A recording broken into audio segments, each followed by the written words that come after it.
You're listening to the Social Selling Simplified podcast. Stick around if you too are obsessed with learning things that actually work and believe that success leaves clues. We're all about identifying results-producing roadmaps and getting super clear on how to scale and grow your online business. From part-timer to president, social selling expert Ashley Shaw will help you connect the dots and take the guesswork out of what works to grow a social selling empire. It's time to hear from social selling legends, listen in on truthful conversations, and learn the best tips and tricks to reduce the marketing overwhelm so you can build the social selling business of your dreams. If you're ready to go all in, no holding back, and build the business you've always wanted, you're in the right place. Here's your host, educator, social selling guru, and fitness industry OG, Ashley Shaw. Welcome to Social Selling Simplified. I'm your host, Ashley Shaw, and today I'm talking with Tara Coleman, and she is a clinical nutritionist that has spent the last 15 years helping thousands of people learn how to eat with confidence and live the healthy life they deserve. Her success is based on the philosophy that nutrition is a science, but eating is a behavior. So she equips her students with down-to-earth nutrition education, behavioral strategies, and emotional eating tools so they not only know how to eat, but they know how to stick with it. She's also been featured by media outlets including NBC, CBS, Dr. Oz, The Good Life, Forbes, and ESPN. Thank you so much for being here today, Tara. I so appreciate it. Oh, thank you for having me. I appreciate it too. I'm really excited to chat with you today. Yeah, I can't wait to dig into all these things because I think I just love the science behind why we do things and the science behind change. And I think that it's easy to get caught up in why, I guess, like in just feeling overwhelmed with all the things. It's easy to not remember how much it's ingrained in our habits and all the things we need to do to learn differently and how to change habits. So maybe what we can do is let's just start with the nutritional piece and how you really got into what you do now as a nutritionist. Well, I was not born a nutritionist by any means, not even close. I was like everyone else, standard, suburban kid, loved my Happy Meals, loved all the things. What I was born was a kind of a nerd. I don't think I told you this, Ashley, but I used to dress up for Halloween when I was very young, 7 and 8, as Louis Pasteur. Do you know who that is? He is the scientist that invented pasteurization. And so all my friends were like bunnies and cats. And I was like, hi, my name is Louis Pasteur. Please give me some Halloween candy. So somehow I still did have friends. I'm still surprised to this day. But like I said, I was a pretty big science nerd. And so I also, unfortunately, my mother passed away when I was 11, and she passed away from heart disease. And so I became really interested in not necessarily in health, but in getting rid of disease. And so I went to school, my undergrads in biology, with the mindset that if we can figure out genetics or if we can figure out the problem, we'll just fix it, right? And so that's how I started my career. And I spent about 6 years in the biotech industry as a scientist, just like Louis Pasteur. And but 1 year I got some personal lab results back that I wasn't really happy with. And it wasn't anything awful, but I was showing some warning signs for heart disease.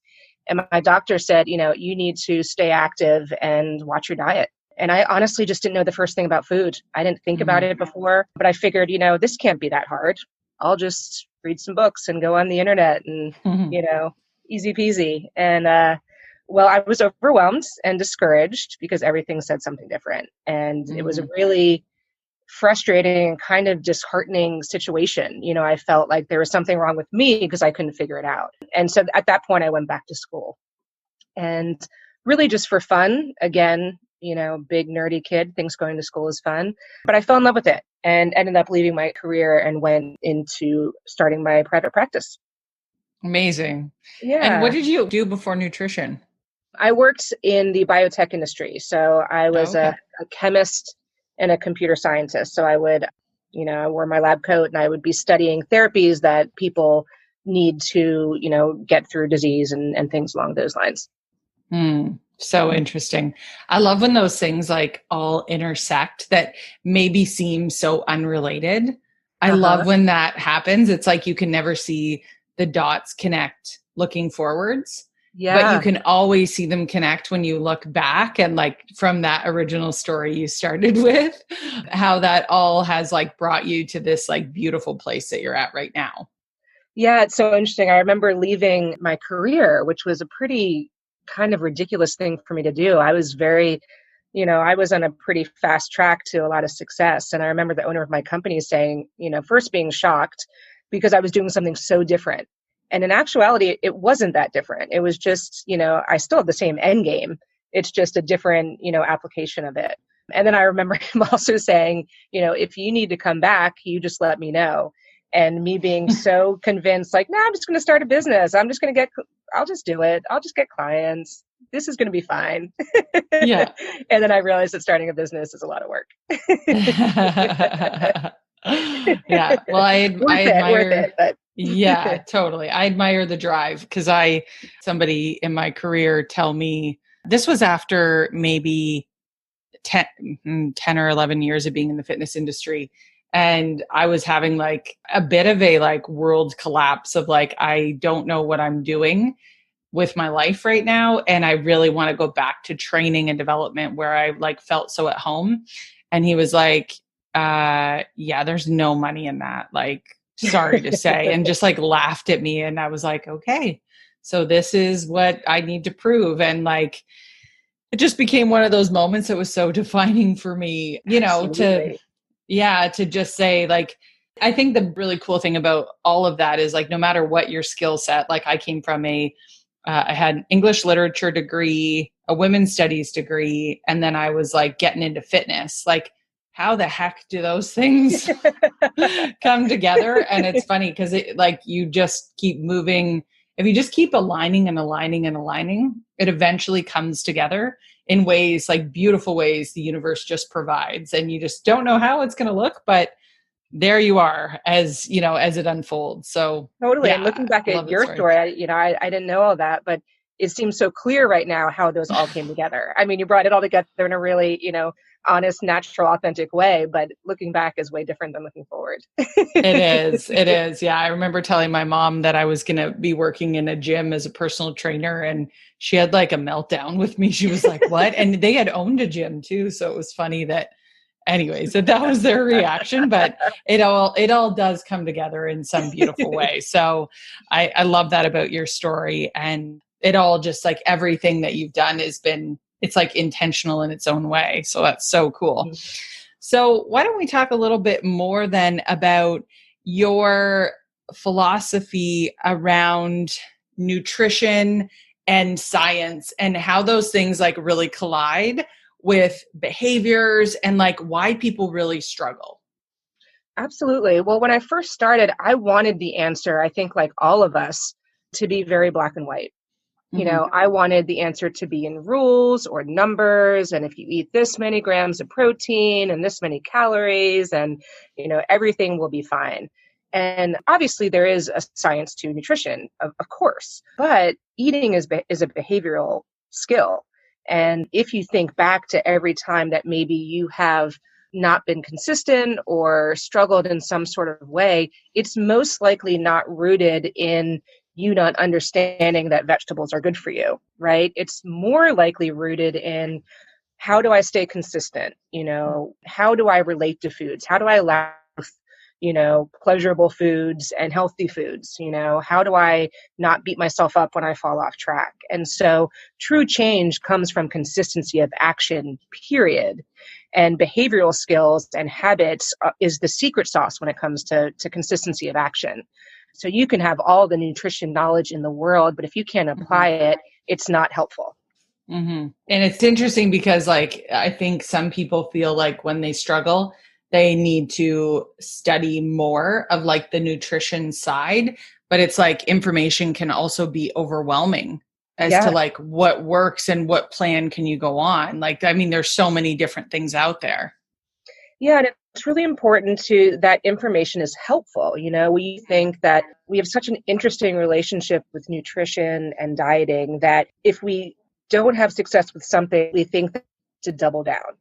and like, for instance, if you were to go into the gym and try and lift up 50 pounds and you couldn't, you wouldn't say, well, I guess I need to lift 100 pounds. But we do that with nutrition. We say, okay, I'm going to try and eat healthier, and we're not consistent. And then we say, well, I guess I'll go on a cleanse. And it's like, wait, no. We have to kind of step backward and again, build those skills and behaviors rather than double downing with rules and restriction and things like that. And so even just looking at it from a different perspective and saying, how am I relating to this food? How am I behaving around it? How can I build a skill can be a lot more helpful than, oh, maybe I don't have the right rules, right? Maybe I need to try this other thing. That makes sense. Yeah, absolutely. And so what do you find when you are coaching people on things around nutrition and their behaviors? Like, where is the best place to start if maybe someone's listening and they're self-reflecting, or their industry of coaching others? Like, where is the best place to start with your clients, or how do you start with them? Well, typically, the people that I usually work with, and I think this would probably fall into your listeners as well, do not lack education. In fact, oftentimes they're overeducated. And so really what I start with them is simplifying, and getting rid of these sort of extreme views. If you think about, again, like I was saying before, times where you've been inconsistent, it's usually because you have a very extreme perspective. You're trying to cut out all carbs. You're feeling like whoever eats the least wins, and really kind of challenging some of those points of views to figure out where it came from and simplifying it is really, really effective. The other thing that I like to do is really talk to them about, honestly, there are things that they consider falling off track or things that they consider setbacks. People will come in and they'll say, Tara, here's an example. I overeat every night. It's emotional eating. I'm so good throughout the day, but then at night I get home and it's me and I have my time with the potato chips or the cookies or the ice cream or the, blah, blah, blah. And what they're doing is they're looking at that like that's the problem. But in actuality, that is the symptom. And so we that chain back to the beginning of the day, and we find that maybe they were trying to be so good that they barely ate anything for breakfast, and their lunch was just a small salad, and they had some grapes or 10 almonds or whichever rules we have for a snack. So their symptom at night was not emotional, that was a physical hunger. But we have to look at that and then follow the chain back to figure out the root cause. Does that make sense? Yep. So looking at it like there is whatever that outcome is really a symptom of something else that's going on, possibly higher up in the chain. And that's where you would start with it, is closer up, like making sure that you're, whatever it may be, like getting enough protein, you're eating enough earlier in the day, you're getting enough vegetables, whatever it may be. It starts earlier than that end symptom of where you're at. Exactly. And so we focus on the symptom because that's where the shame is, right? We focus on the symptom because that's where the discomfort is. And that's where we use it as a, reflection of our values or reflect our self-worth. But in actually, we very rarely as humans do things that don't have a beneficial result on some level, right? So like sweet cravings, for instance, we hate them, right? They sabotage us. They're to blame for us falling off track. But usually that's just a sign that you're either not eating enough calories or not eating enough protein. And so it's your body saying, hey man, go get me some fuel, right? And so once you understand that, then you can say, oh, this is the symptom, right? I'm not a failure as a person. I just need to, like you said, maybe get a little bit more protein earlier, maybe have a heartier breakfast, not try and willpower myself through this. And so when you look at it almost like a partnership, like what is my body trying to tell me? What are my behaviors signaling as far as needs go? It can be really eye-opening. And again, it gets to the root cause rather than just attacking. Okay, got it. Sort of reminds me of, when we talk about what is it? Is it called the thought download? I think it is, where you talk about, you're looking at like, okay, this is the circumstance. Then I go into, this is the emotion I feel from that circumstance. And usually it's like whenever we encounter something like a circumstance, we have an emotion we instantly go to. Like, let's just say, for example, we're going to talk business for a sec. And you look at your numbers and you aren't where you think you should be. So you look at that, which is really the symptom. And instead of looking at the action you want, you already assume that that is what's going to happen. And then you back up the chain and all your actions actually end up pointing down to that either way. Whereas when you reverse it and you look at it as like, okay, this is what's happened. Like, my business maybe isn't where I want it to be. But then you plan out, okay, if I still want to get to this action down here, I've got to back it up with what actions I have to take. So I don't know if that clearly articulates it just reminded me of that example of instead of just taking it for face value that like, I can't eat well, or I have too many cravings. It's like, no. That's just if we were to call it like, that's just the circumstance that's happening right now. But what is it that is backing up that, behavior? Like you said, what is your body trying to tell you? 100%. We don't live in a vacuum, and our actions aren't in a vacuum. There's usually a pretty distinct sequence of events. But what we like to do, and I'm saying we, because I'm 100% part of this, is we like to use, past, let's say, setback or falling off track as evidence of future failure, right? We like to say, oh, here I am again. That means I'm a big, never stick with this. That means I don't have willpower. We're saying, okay, this is some really good information. Let me take my word just for a second, say, okay, what were the sequence of events that led up to this? And sometimes it is, sometimes it is be more committed. Sometimes it is you are triggered by something. It isn't as black and white, but I have never in my 15 years with thousands of people that I have worked with, I've never someone that has a behavior that is inherently, that doesn't have some sort of positive aspect to it, right? It may be incongruent with goals, but until they see positive aspect, they can't solve it, right? And maybe it is, here's an example with food, but let's say you're on a diet and you've been so quote unquote good and you're seeing results and you feel awesome, but you've kind of been locked in your house, right? You're like avoiding your friends and you're not doing any of the things. And then you go out, okay, well, I'll try it, but I'll be good. And you lose your mind, right? And everything blows up and and so you say, oh, that means I can't go and do that, right? That means I'm not allowed to go out anymore. I don't have self-control. Instead, it means that there's an actual need that's not being met, right? Maybe it's you need practice going out to eat because you've been isolating. You haven't built that skill. Maybe it's that you need to stop thinking of it as being so black and white, so on and off. Maybe it's you just needed to let loose for a night and move on with your life, So there's a lot of different ways of looking at it, but you have to look at the root cause of it. It's usually showing a need rather than a flaw. Okay. Got it. I love this idea that you talk about with people spending a lot of their time and mental energy around worrying about food and nutrition and thinking they have to get it right. Can you speak a little bit more to that and why that, as someone that, teaches and works with clients, that you really focus on actually having those setbacks, why they're important? Well, in all honesty, we don't learn as much as I love when, a client comes in or I have a student in my course that is having a great week. I love giving them high fives, but that is not how we learn, right? We learn literally from, kind of falling off track or having a setback, looking at it. And this is the part that we hate to do, looking at it, and then kind of altering our strategy a little bit. And that is, when you understand, oftentimes we like to think of nutrition as a set of rules, right? As eat this, eat not that. And so when we break that rule, we use it as evidence of failure.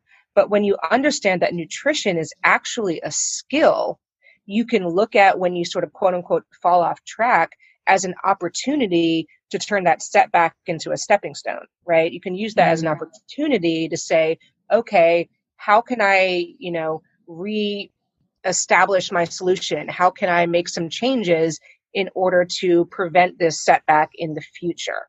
Does that make sense? Yeah.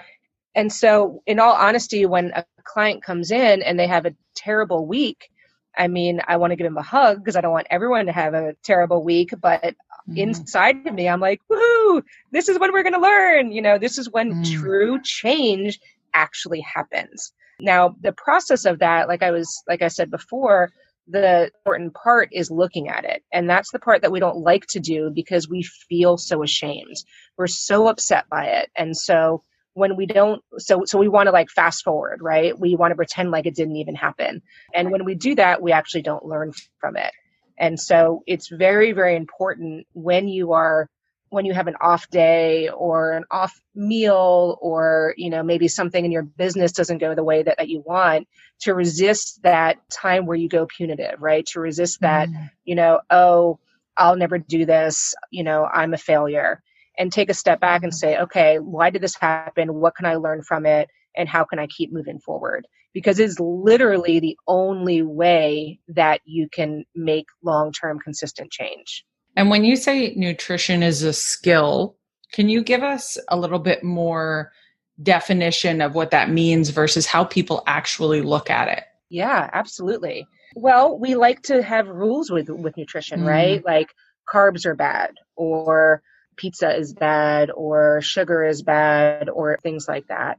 And so we like to lump things into big categories. But eating isn't just fuel, right? Eating is also community. Eating is a way of showing love. Eating is pleasure. And so when you lump things into rules, it doesn't give you the opportunity to learn how to relate to that food in different situations, right? All of a sudden you see it as black and white. But when nutrition being a skill, what I mean by that is, let's see, what's a good example of that? It's having a clear understanding of the cause and effect of food and how that relates to your ultimate goals. So when it comes to nutrition being a skill is really rooted in learning how to behave around food in different situations, right? When you learn how to drive, you learn some rules, right? And your hands are at 10 and 2, and you're super freaked out, and you're scanning the road, and you're doing all the things. Over time, the more skillful you become with driving, those things become internalized, right? So they're not taking up your full brain. Now, to be clear, it's not like you're passed out in the, passenger seat. You're still very much engaged, but because you've become skillful with it, you're not focused on it all of the time. Now, if someone jumps out at you, you can react, right? If there's a road closure, able to figure out how to, to get around it. But you're not as mentally consumed because you've become very skillful of the act of driving. Okay, got it.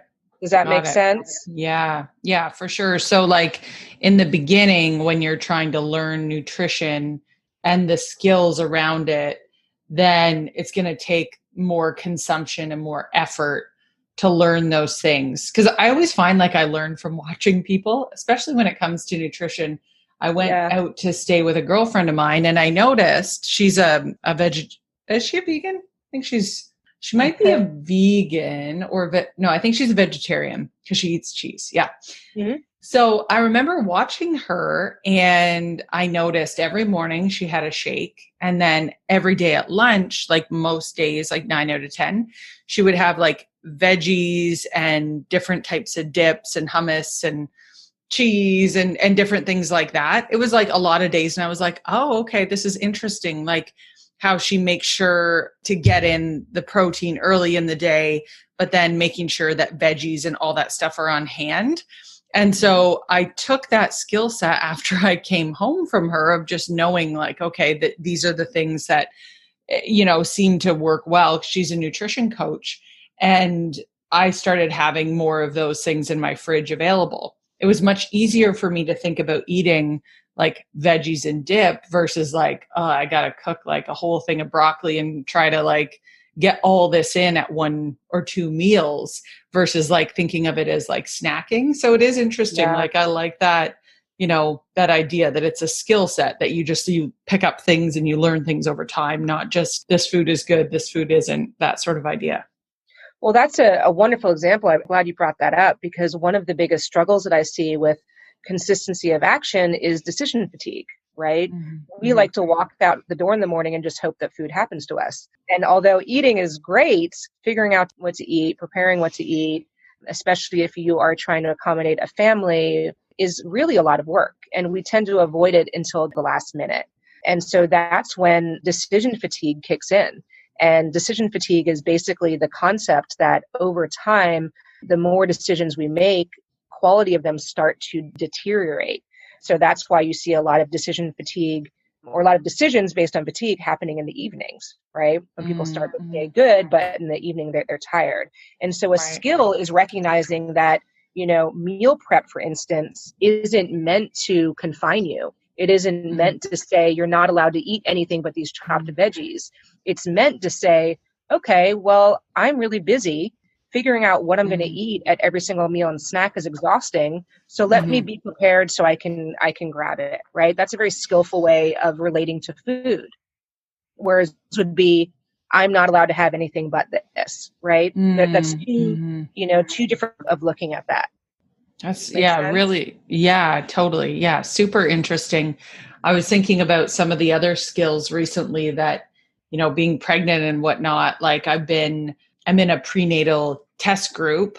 So I've got these workouts that I'm doing that are really cool, like pelvic floor stuff and all these things that like before I was doing like super high intensity stuff that it was just like, I thought like, oh, this is what I need to be doing. And then I started doing these other workouts and I was like, no, this is actually what I need to be doing. But along with that, I've sort of gotten into this routine of like, I'm a creature of habit, but it's because like you're saying, it's because of that decision fatigue. Like I have the same thing every morning and like usually for snack, and not because like I don't want to have other things, but it's just like, that's what my mind goes to. I like to follow that structure. But one thing that I'm really like leaning into and I guess like learning is there are certain foods that I find I'm just more attracted to that are already healthy. Like if you told me like you have to eat broccoli and chicken, I would be like, no, never. Yeah. Like I will not ever be healthy if that's what I have to eat. But there are certain things, not while I'm pregnant, but before, that I could eat all the time, like sashimi, like cooked fish, no. Raw fish, yes. Like weird, but like we all, I think, have these like things about what we're attracted to eating that actually make the journey a lot more pleasurable. And another thing would be like, I love salads with like pears and blue cheese, like that combination of like figuring out the like perfect salad. But if you were to say, here, you have to have like a grocery store salad every day with like the cheese and the tomato, I'd be like, no, that just doesn't turn my crank. So it is interesting because when you become skillful at something, you sort of recognize those little hacks within yourself that just make it a little bit easier to get the job done. 100%, and those are great examples where, you're looking at the meals kind of holistically, right? We're typically not satisfied with a meal unless it has a health component and a pleasure component. And, if you think about you had quote unquote healthiest thing, say your broccoli and chicken example. Afterward, I mean, you may have afterwards you're like, I need something, right? I need something sweet. I need something like that. Or think about a time where you've had something pleasurable with no health component, right? And afterwards, in a weird way, you're still kind of hungry. Have you ever experienced? Oh yeah. Because you need both. And so doing something like you said, like, let's get some veggies in, but how can some joy to this? Like, some cheese in there. That's awesome. Rather than thinking of it very black and white. Or like, I'm a chips person. I love savory. Sweets I could be done with, but savory. And so I eat chips a fair amount, like that's actually a pretty consistent diet.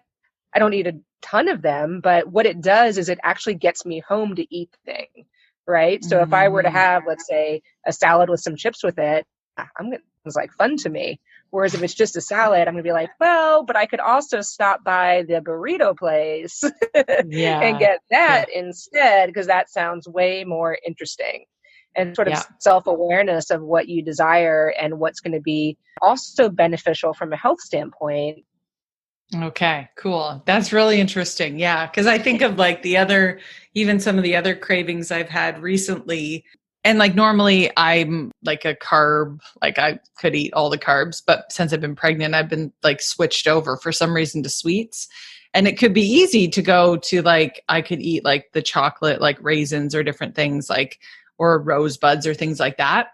But one interesting habit is like at night, I have strawberries every night with like a little bit of Cool Whip or a little bit of like whipped cream of some sort. And it like fills that same void. But you're right. It's got that health component.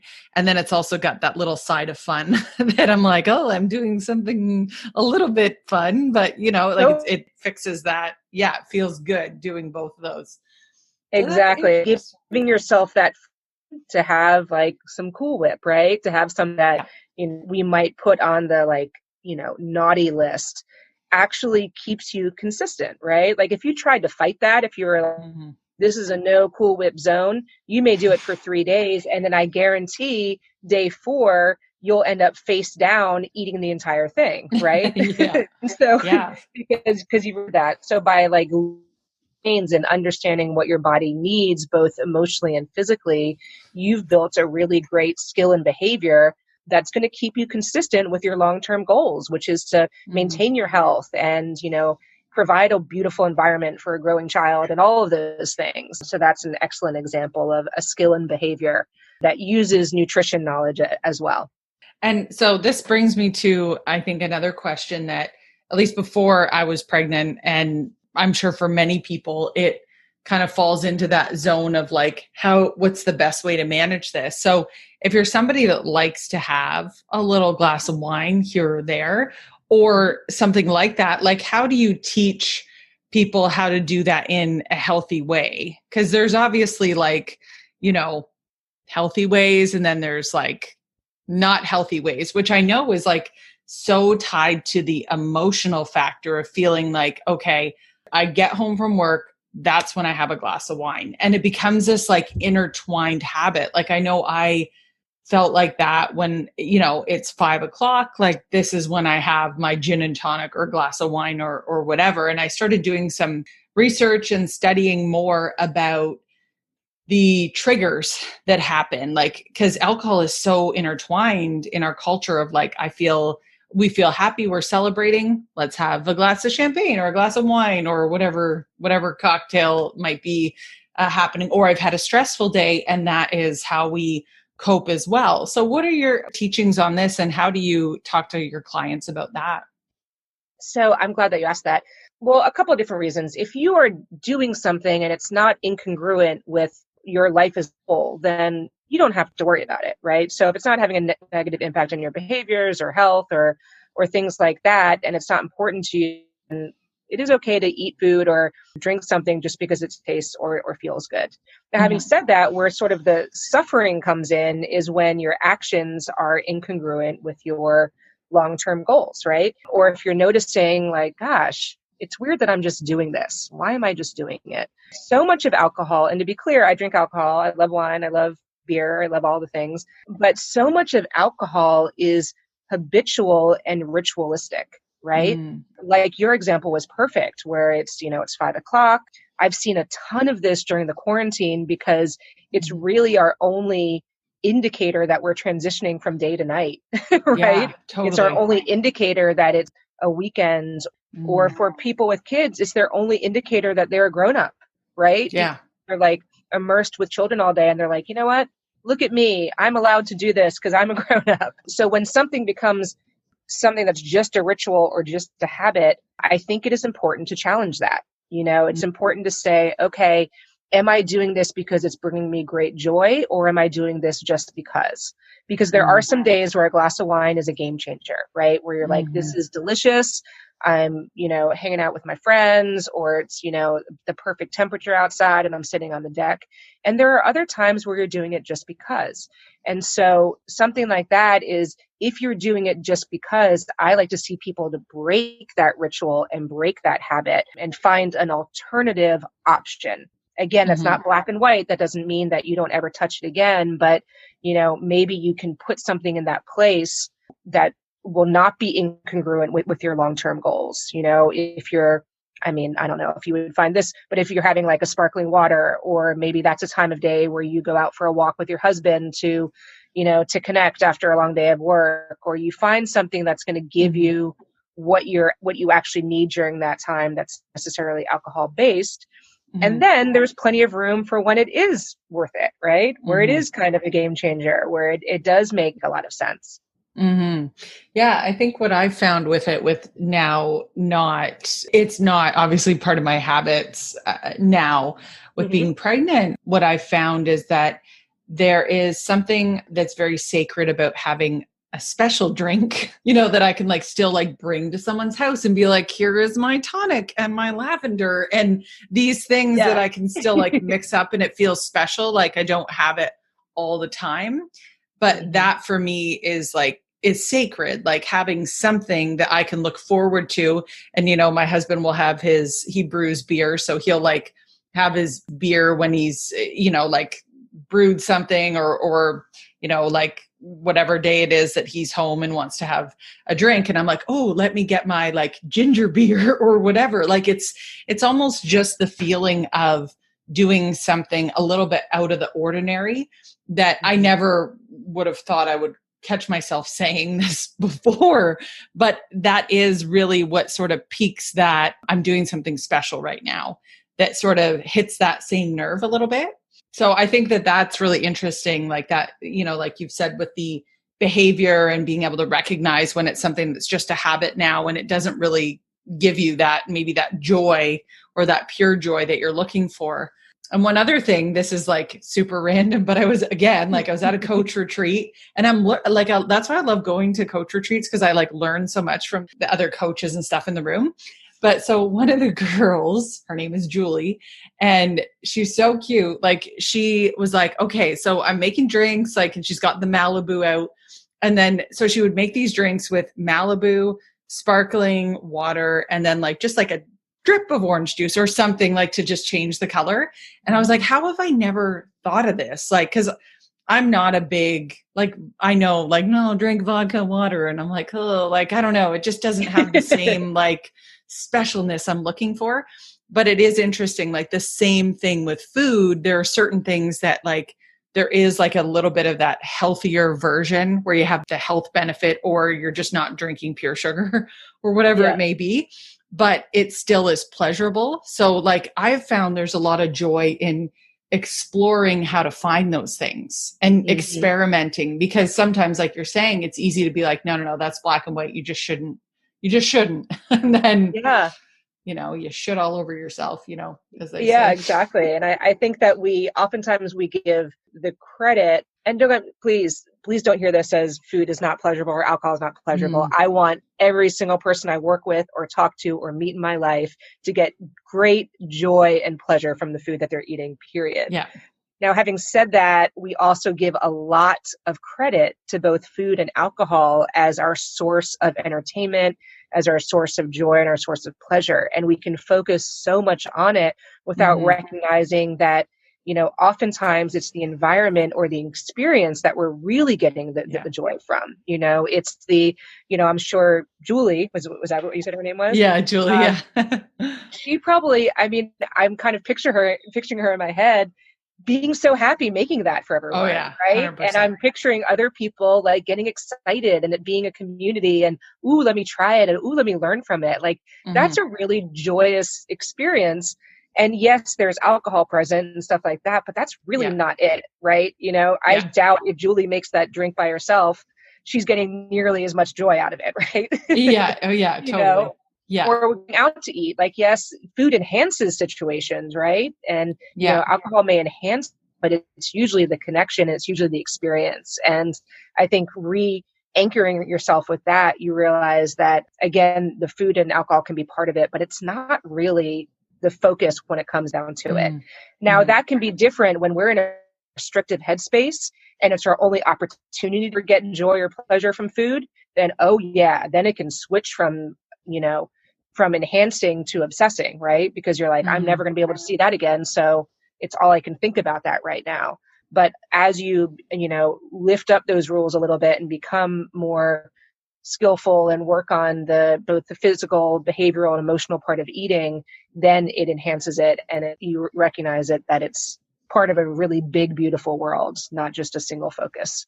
Oh, I love that. So Tara, in terms of where people can find out more about you, where to follow you, and where to learn more about what you do in the nutritional space and behind the your behavioral strategies and what you teach, where's the best place for them to find you?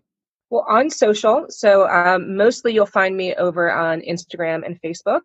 And so my social handle is Nutrition Tara. And then I have a ton of resources as well on my website. And that's just my name. So my website is taracoleman.com.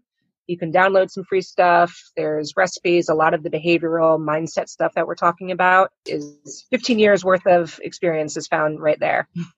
Love it. Thank you so much for providing so much insight for the listeners today. And it's just really nice to have a candid conversation about this stuff and to sort of, release that, all that pressure that builds up from feeling like you've got to be perfect with it and knowing it's sort of a living, breathing thing and a skill set that you're always improving. So thank you so much for sharing your philosophy around it and all your golden nuggets.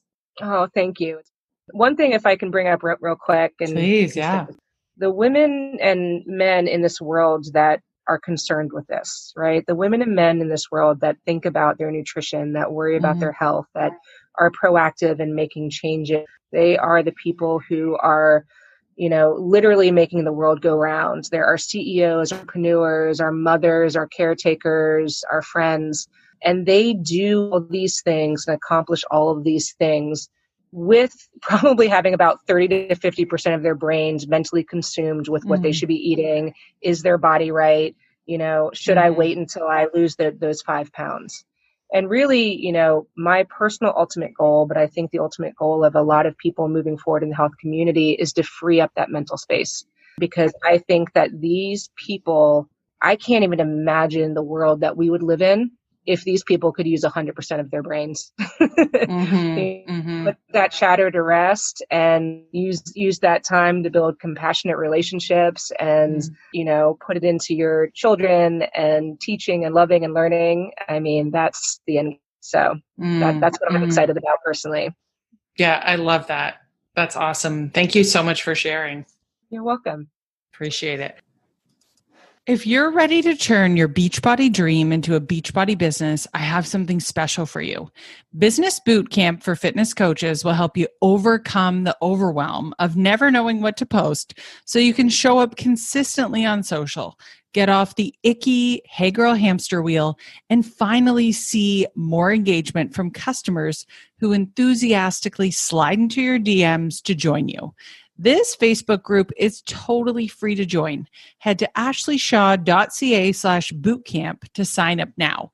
And just for joining, you'll get 5 totally templated social media posts that work, accountability and camaraderie in our private Facebook group, and that post-workout feeling of accomplishment. See you there. Again, you can head to ashleyshaw.ca/bootcamp to sign up now.